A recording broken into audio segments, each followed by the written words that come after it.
Exemple d'arbre de probabilité.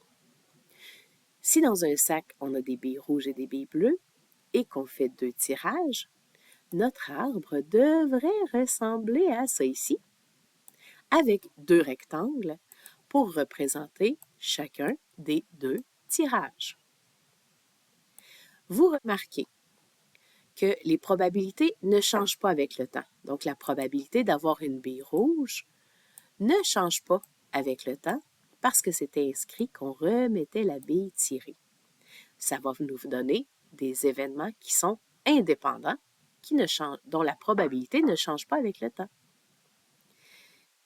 Si on continue à regarder notre arbre de probabilité, on voit tous les résultats possibles, rouge suivi de rouge, rouge suivi de bleu, et ainsi de suite.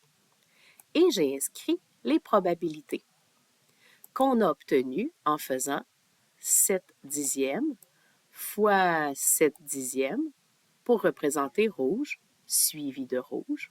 Ça nous donne donc 49 %. Lorsqu'on nous demande quelle est la probabilité d'obtenir au moins une bille rouge, notre arbre de probabilité va bien nous aider.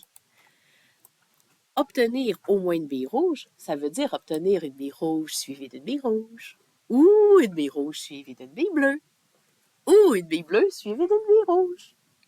À chaque fois, on inscrit les probabilités et les « ou » sont remplacés par des « plus ». La probabilité d'obtenir au moins une bille rouge, la probabilité d'obtenir au moins une bille rouge se trouve donc à être de 80 %. La question suivante. Quelle est la probabilité d'obtenir une bille bleue suivie d'une bille rouge? Une bille bleue suivie d'une bille rouge, voici le résultat qui m'intéresse. Et la probabilité est écrite juste à côté. Remarquez que ces deux événements-ci, l'événement obtenir au moins une bille rouge et l'événement obtenir une bille bleue suivie d'une bille rouge, ont un élément commun. Avoir un élément commun, ça veut dire que c'est deux événements compatibles. Et oui, je viens de vous nommer deux événements compatibles.